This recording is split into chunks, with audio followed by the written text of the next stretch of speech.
It looks like Ruby does not have much many decent behaviors, but sometimes she is getting distracted.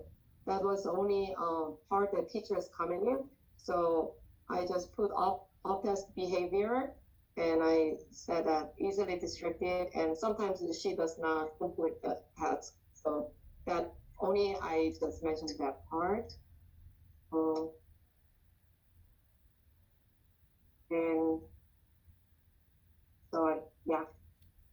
Could I speak to that? Yes, correct. Um, there were a lot of behavior issues last year in the classroom. And so the report that you're getting is from a teacher who's teaching her on Zoom. Mhm. And so I'd like to, Bronwyn, do we have, Bronwyn, I took the liberty of notating some of the specific behaviors that were imperative of why she needs classroom support. So if I could take a moment to share with you, would that be all right? Yes, please Okay, do. so just to give you a little background, Ruby started attending Redeemer Elementary in kindergarten.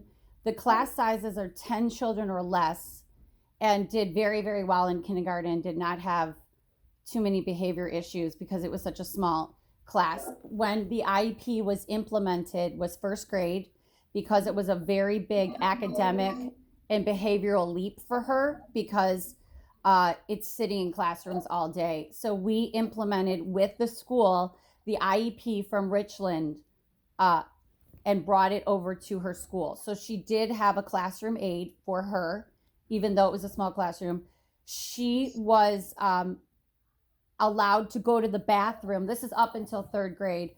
And she would be overwhelmed with the classroom work. And she would go to the bathroom, sit in the bathroom for 20 minutes, not come out. And there wasn't a teacher that was able to go get her. And then we found out the reason she was leaving is because she was overwhelmed.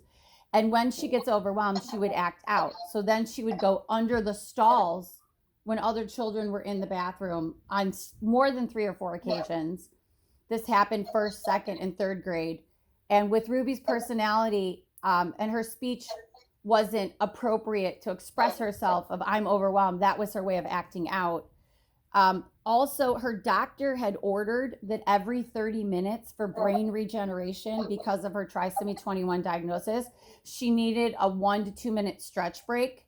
And when she does not have a classroom aide, she's too afraid to ask for the break. And so we had some problems with the teacher not remembering to give her a break. And she was falling asleep almost every day in class after lunch. Another issue that we had in class was um, in a third grade level, they would give 4 worksheets at a time and say, okay, it's math time. Do your math worksheets. Ruby was unable to process 4 pieces of paper and chunk it out. And that's a grade level expectation. I need to be really clear. The curriculum is not the problem. Ruby is an A student. Ruby is an honor roll student. But the reason she is able to thrive with that curriculum is because she had a classroom aide that would help her say, this is worksheet number 1. Let's chunk out this work. Behaviorally, there were safety concerns at certain times when she would wander away from the classroom unprompted because she felt overwhelmed by the amount of time that she was forced to sit. Socially, she had some issues with other students not knowing the appropriate social cues to have a full conversation. So last year, she took a little girl's lunch and threw it in the garbage, not to be malicious, because Ruby thought she was done with her lunch. So Ruby thought she was helping her, and she took the little girl's lunch and threw it in the garbage. There were also some times where Ruby was wanting to play appropriately with the girls on her grade level, and they do get along great. But Ruby didn't have the verbalization skills to say, "You hurt my feelings. Um, I'm feeling upset." So she would act out on the playground, not physically or anything, but act out, go to the principal, and say, Juliet hit me or Juliet did this to me. But we traced it back with her ABA therapist and said, really, she didn't have the social cues. So we're still working on those goals. in the classroom, if she doesn't have that kind of support behaviorally, she has trouble adhering to the classroom standards. Not just attention, I'm not focusing on attention, but just the fact that she had the aid has caused her to go from a C student to an A student consistently every single year. Ruby has made honor roll. It's a school that it's graded on honor, A's and B's. She went from C's and D's in one semester to A's and B's, and has consistently held that standard because of the aid. Has been able to behaviorally motivate her and make her feel more safe and protected in the classroom. And Bronwyn, yeah. I'm sorry. So my question is, because the last time she had an IEP for LAUSD, it was several years ago, but the behavior intervention was for a third of the day, for 600 minutes a week, as opposed to all day. So my question to you is, how did that work out at the time? Well, she was in pre-K, and I'm going to be honest with you, Ms. Thurmond, she never should have been in a special day class. She, like, when she walked into the special day class, I didn't know about IEPs, and they said, oh, this is a child with, hey, Ruby, come here. This is a child with trisomy 21. We're expecting maybe some verbalizations. She was 3.5 years old, and she was like, hey, how you doing? Ruby, do you want to say hello really quick? Hi. Ruby, can you tell everybody what school you go to? I'm not going to Redeemer Christian Academy. Yeah, and what kind of grades do you get at Redeemer? A pluses. Do you? And what is your favorite subject? Language arts. Language arts. And were you just writing like an essay? Yeah. All by yourself? Yep. Now, when you had Helen in the classroom with you last year, did you like it? Yeah. Did she help you do your work? Yeah. And what is your favorite thing about school? I'm going to like Mr. Hunter's class. Mm-hmm. And doing math with them. Doing math. And what kind of math are you working on right now? Subtraction, addition, and multiplication. Multiplication. Great. Well, thanks for joining us. We appreciate it. Nice meeting you, Ruby. Looking forward to meeting you in person. And Ruby, what do you like? What do you like to do for fun? Do you want to tell them what you do on your YouTube show? I just watching like some rally. I know, but what do you do when you perform? Do you like to do cooking? I like to cooking, coloring, and do my night team. And what kind of lessons do you take every week? Tuesdays.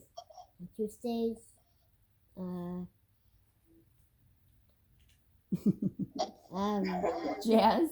Yeah. Tuesday. Okay. All right. Thanks, guys.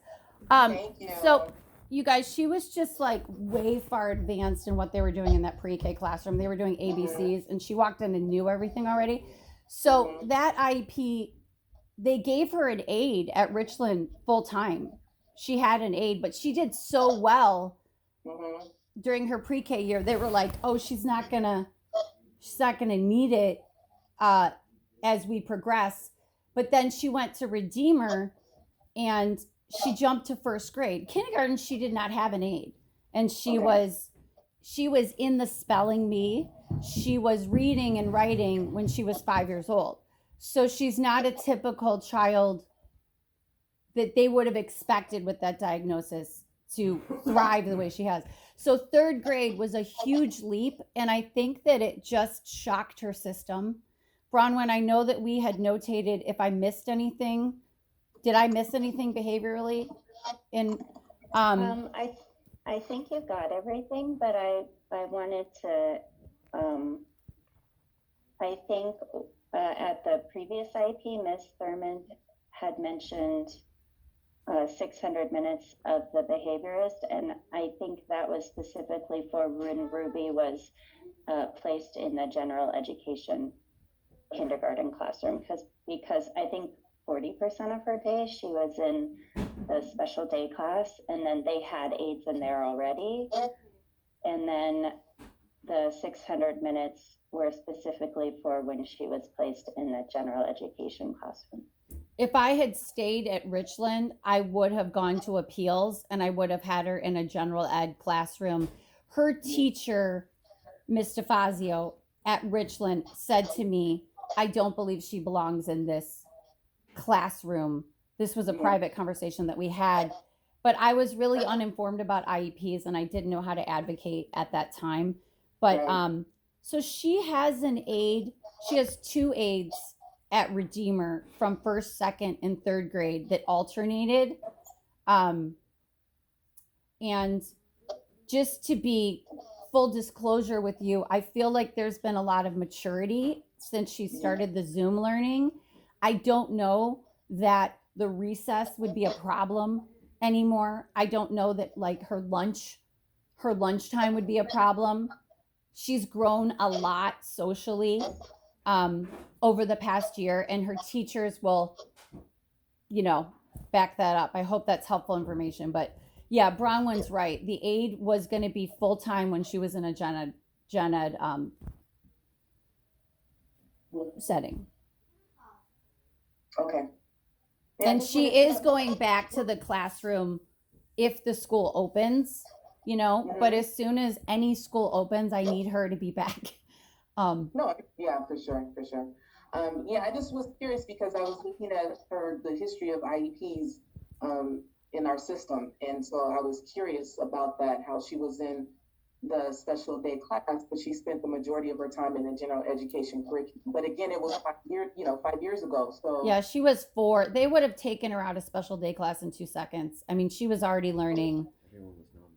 Yeah, I mean, yeah, she was already learning reading and writing at gen ed level from the time she was in. That was a TK classroom when she was at Richland. Then she went to kindergarten and never had any academic struggles. She did have a little bit of behavioral struggles in kindergarten, but it wasn't until first grade that was just such a big leap for her to just really have that long day from 8:30 to 3 with and we took her to her ABA therapist and we took her to her physical doctor and said, this is what we're doing. And the doctor said, it's really important for Ruby to self-regulate, even for brain regeneration, to just stretch, walk around the room 1 minute, 2 minutes to refocus herself, but without a support. And one of the other things I forgot to mention that really struggled in second and third grade is the teacher would start writing homework assignments on the board for the kids at the end of the day. And when she wouldn't have an aide there, Ruby wasn't, up to the task with her OT not being as strong as it could be to write down the homework. So we didn't know that she was missing homework assignments because it was a really fast transition. And her backpack wasn't, that's one of her biggest weaknesses right now is organization and like structure in her setting. So she wouldn't pack the right books. And then sometimes we would send her back to school and we were like, make sure you turn in your history assignment. And then we get a note and the teacher would say, we never got Ruby's history assignment because the teacher doesn't have the time to go around to every single kid and look in their backpack. So having an aide behaviorally is helping her develop life skills and helping her develop organizational skills to grow and thrive in an academic setting but she's very comfortable. For example, just this morning, she wrote an essay by herself every Thursday. I've given Miss Sue her some of examples of her work. So it's not a challenge of the curriculum. It's just someone helping her piecemeal the curriculum. Right. No, that makes sense. Okay. But thank you for that overview. Really appreciate that. That gives us a lot of insight. So Ms. Sue, do we want to add, something about organization on there? So this is actually just the printout. You can actually go into the behavior plan and update it. Yes. Do you want to share your screen? Let me update it first and then I will share. Okay, perfect. All right. So then what I will do is, let me go back to, And I don't know if this falls under organization, but I think it was an area of frustration. It was even in third grade. when there were times when she didn't have an aide, she would break pencils. She would just physically act out, like she would break her crayons and her desk because she wasn't able to verbalize her feelings of like I'm overwhelmed by this, setting. And as she got older in class, there was a lot of independent work where they're like, okay, it's 1:30, I'll check back with you at 2:15. And so you would see her desk and it would just be a mess and she would break things. I think just because she was overwhelmed. Okay. And then it was like, I'll break the pencil. I don't have to use the pencil. I mean, she's not stupid, but Right, of course. She sounds like a typical third Yeah. grader. Okay, so there are a couple of things I do want to talk about. I want to go to like standardized testing. Mm-hmm. But I want to talk about standardized testing. I think we should talk about standardized testing after we talk about the offer of faith, right? So let's just go ahead and talk about the offer of faith, and then also let's talk about what services could look like. Do you have any other questions?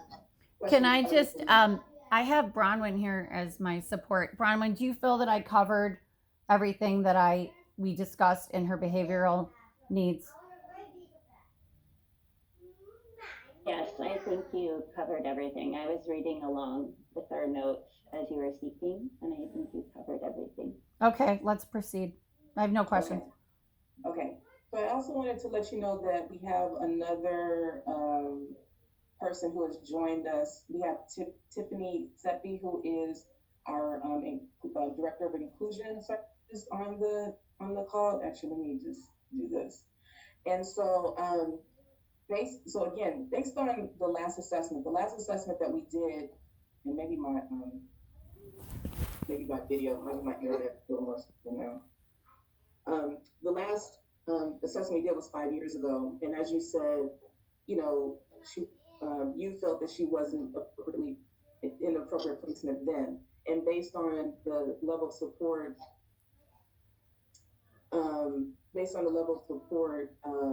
You shut the door.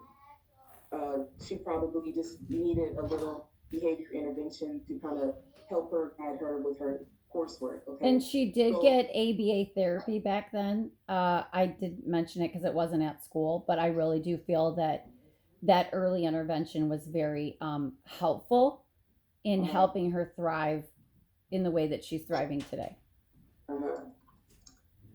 Okay. And She- so when we talk about the least restrictive environment, the last program that was offered was a special day class in intellectually disabled, intellectual disability moderate class, but she was mainstreaming for a third of the week. So she was in the special education class for 500 minutes per week, and then the rest of the time she was in the general education classroom. Unfortunately, we have not been able to complete the formalized assessments, and as I mentioned earlier, we will be doing that as soon as it is safe to do so. In the meantime, what we're looking at, and just based on the data we talked about today, we're looking at two possible options. One option is the IDM class, where she would be in the special education class, where she could mainstream, a certain number of minutes. Another option that we could look at is a full inclusion class, and this is where she would be in a general education classroom 100% of the time on the alternate curriculum, and then a full inclusion teacher would be providing services about collaborative services about 3 hours per week. And so I have Ms. Seppi on the line who can address. But can I just stop you, Ms. Thurmond? She does not need alternate curriculum. She's getting A's with regular curriculum. Right. So that's the thing in terms of the evaluation. Once the comprehensive evaluation has been completed, then we can address the data, the updated data, and then we can address curriculum. Right now, if for a full inclusion class, the student would be on an alternate curriculum, but she would be in a gen ed class 100% of the time. So at this point, I want to invite Ms. Seppi. I mean, to it's just, talk a little bit. it's nothing that I feel like I'm wasting your time by talking about this because I'd rather just wait for the data. I mean, I think we're all busy. Let me have Ms. Seppi talk about the program. Okay? Go ahead, Ms. Seppi. Morning, everybody. Hello. I hope you're all doing well and staying safe out there. It is very pretty outside today. Even under my four walls, I'm still looking out the window.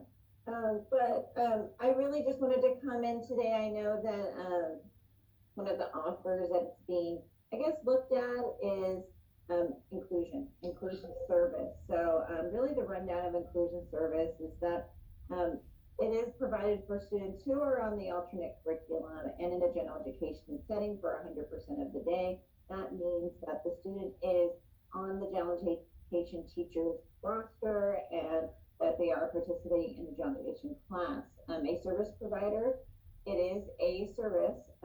Unlike other services, it is a direct service collaborative service where the students are allocated a set of hours during the week. As Ms. Thurman had talked about before, right now it's about 3 hours. And during the week, the inclusion teacher works directly with the student, but also spends that time collaborating with the general education teacher and administration and parents within that allocated time. That right now we are recommending for 3 hours, but depending on your decision, mom, and how, you know, the decision of the IEP team, if the hours need to be increased after schools are reopened and normal operations occur, then the hours can be re-looked at to increase hours.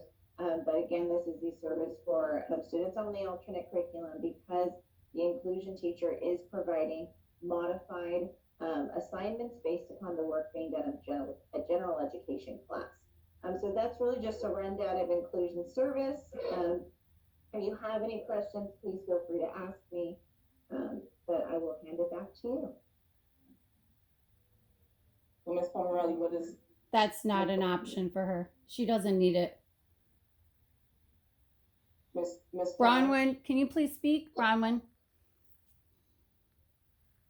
Yeah, so she's on the general education curriculum right now. They're not modifying assignments, they are accommodating. So they're breaking it into chunks. They're not fundamentally changing what she's learning. She's not learning different standards. She's learning exactly the same standards as everyone else in the class.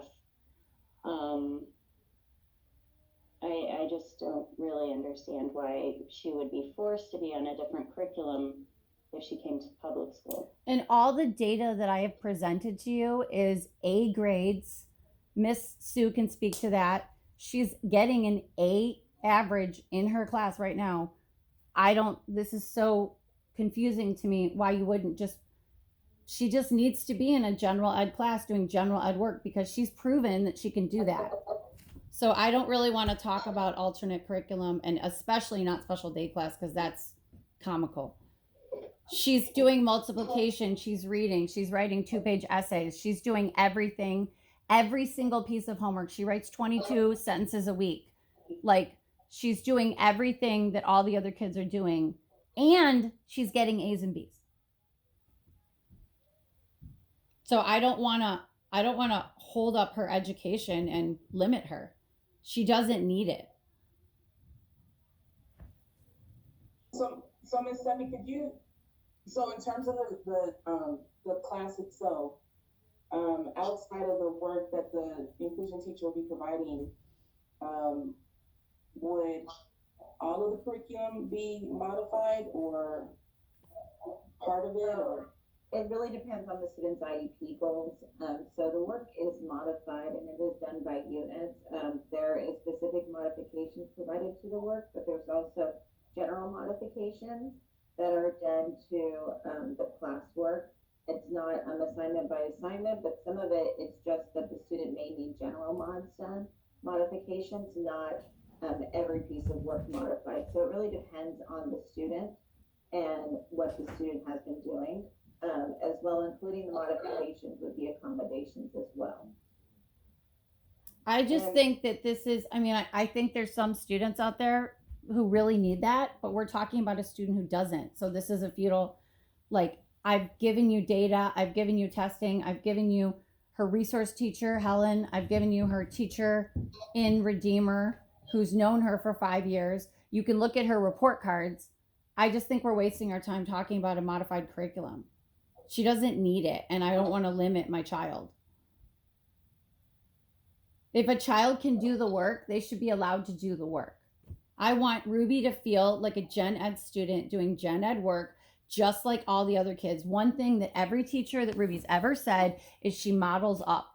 If you put her with a highly gifted student, she will do her best to be on the same level academically and socially. And these grades that she has received are not modified.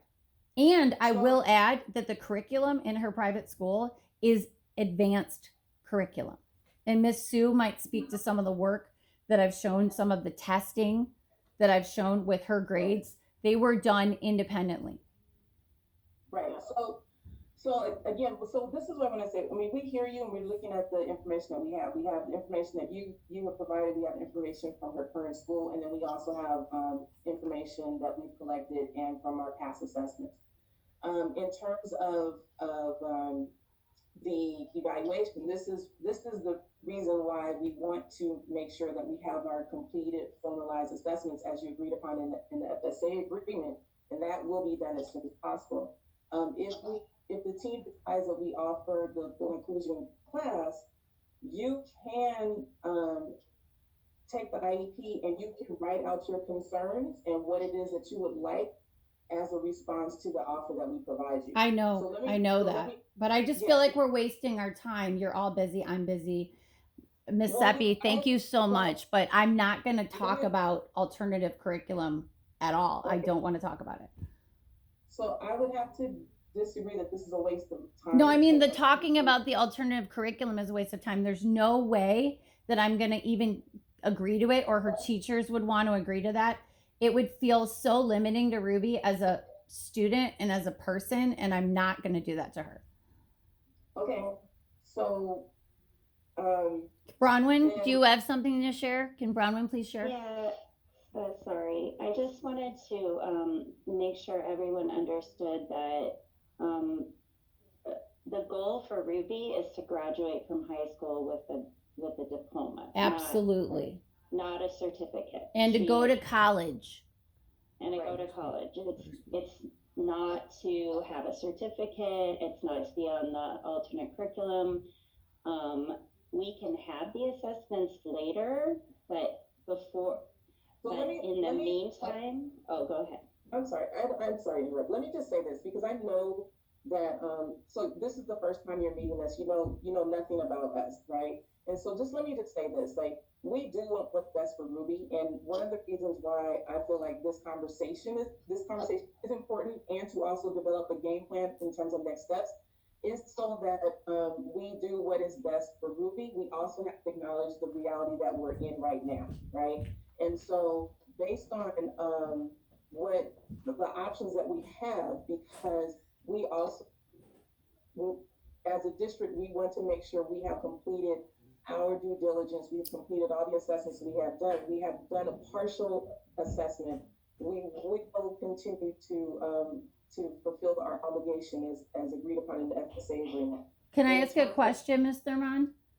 If the details that you've been given up until this point have supported her doing gen ed work, her teacher has said that, her resource teacher has said that, her grades have said that, her history has said that, why wouldn't you just for now say, okay, what we have today and put in the offer, put her in a gen ed classroom, I mean, like, and let her do the work?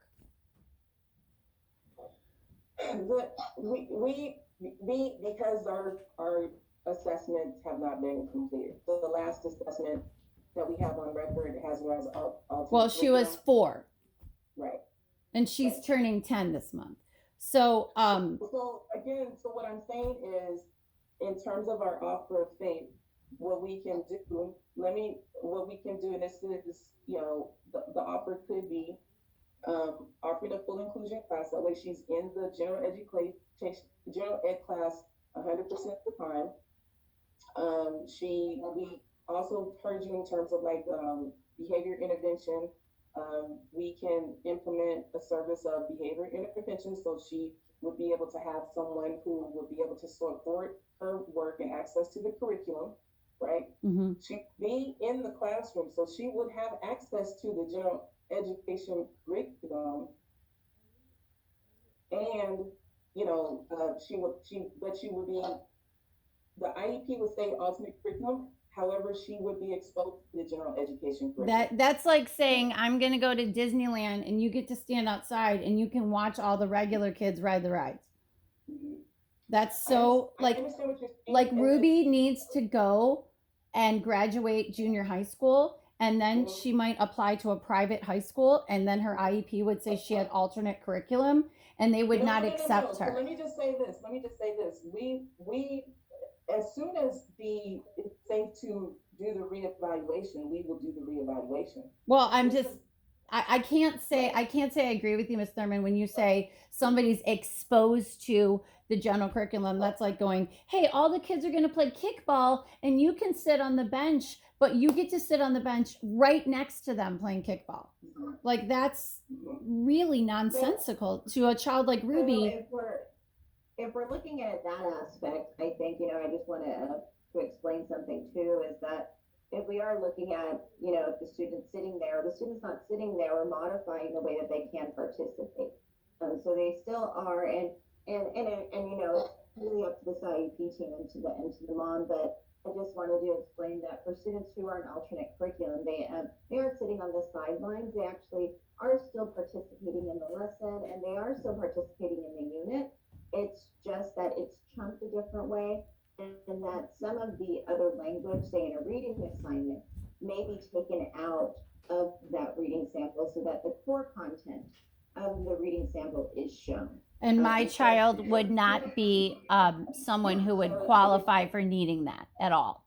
Okay, I just wanted to explain that it's not the student sitting on the sidelines. But I mean, she would be And sitting on the that sidelines. They are participating. But when Ruby makes friends and they're all reading, like she's reading Dear Mr. Henshaw right now, and she's writing a 2-page book report, she will discuss with her friends what's happening and doing the work together and teamwork and Zooming, just like she's doing now. She does not need to be exposed to the work. She needs to be held to the expectation to do the work. She does not need an alternate curriculum.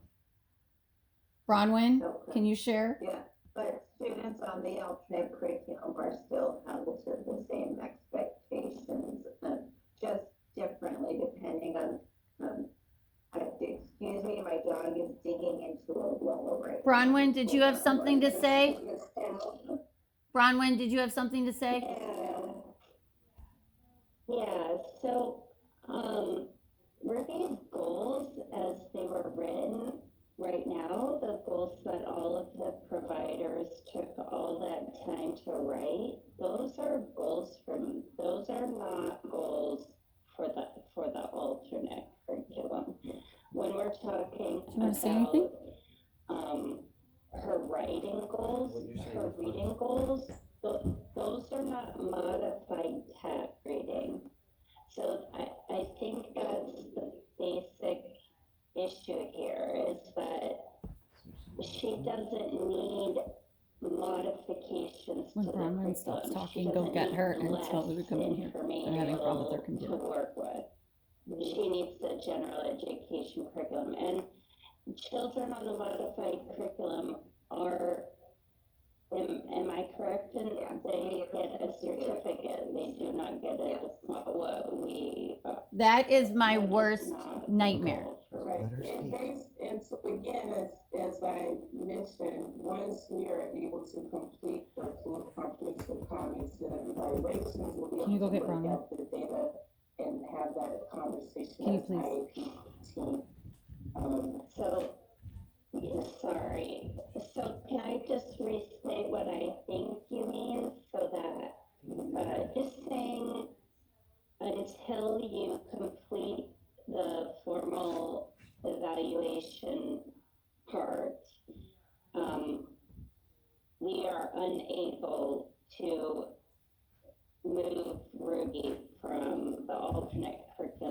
general education. What I'm saying is, yeah, we need to be able to complete the comprehensive assessments. We need to look at the data, and based on her performance, we make a decision from there. So once we have all that, the comprehensive assessments completed, then we can, you know, in terms of the offer of faith, what we can offer is. This is a joke. And I hear you loud and clear. I understand. What we can offer is the full inclusion, and then we can have mom write her disagreement, and then with the curriculum, and then we can go from there. So I thought that a decision like this would be based on a team decision, not a decision based what the standardized testing is. It's a piece of paper. It's not a decision based on how the child is functioning in her day-to-day environment, how she's doing in school. It's right now, I'm just wondering why we're not giving an appropriate FAPE for the information we have now, because the information we have now does not support the OLSAs. We have to wait until testing is done to offer appropriate FAPE. We have we have informal assessments, we have classroom data, we have teacher input it is harder than the curriculum I just did in elementary school. It is very intense. So I want to be clear